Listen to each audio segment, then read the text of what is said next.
বাঙালির বিয়ে মানে কনের সাজসজ্জা আর রূপচর্চার বাহার। তবে সাজ যত নজর কাড়া হোক না কেন, কনের আসল সাজ শাড়িতে।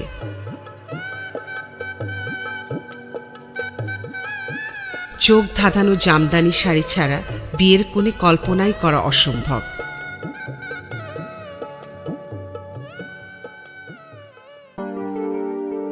অতি সূক্ষ্ম এবং মিহি সুতোয় তৈরি মসলিন বস্ত্র ছিল এদেশের অহংকার।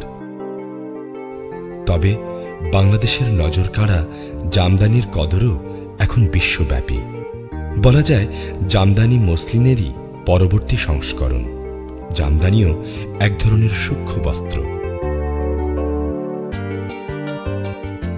জামদানি প্রস্তুত করা হয় কার্পাস তোলা দিয়ে। তবে এই কাপড়ে থাকে নানা কারুকাজ।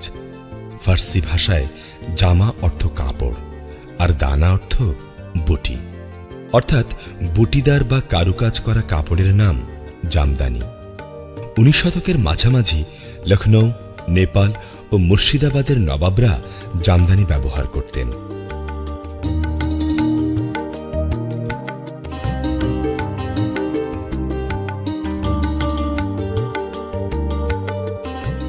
এসব জামদানির সাদা জমিনে থাকত তাঁতিদের তৈরি নানা কারুকাজ।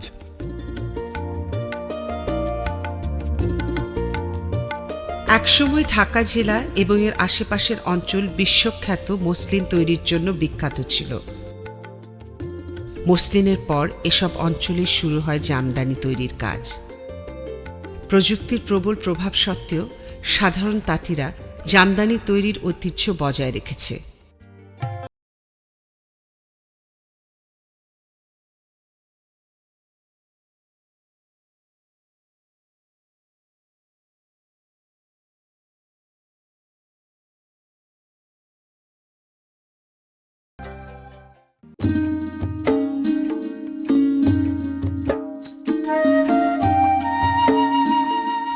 বাংলাদেশের পার্বত্য অঞ্চল জুড়ে বিভিন্ন আদিবাসীর বসবাস। প্রাচীন চারু ও কারুশিল্পে ক্ষুদ্র নৃগোষ্ঠীর সদস্যদেরও রয়েছে যথেষ্ট অবদান।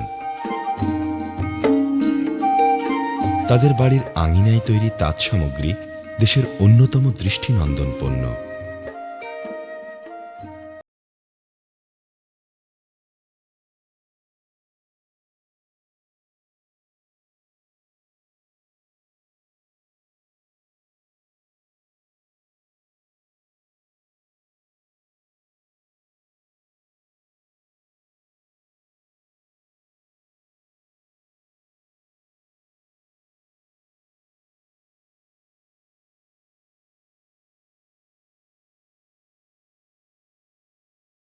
থেকে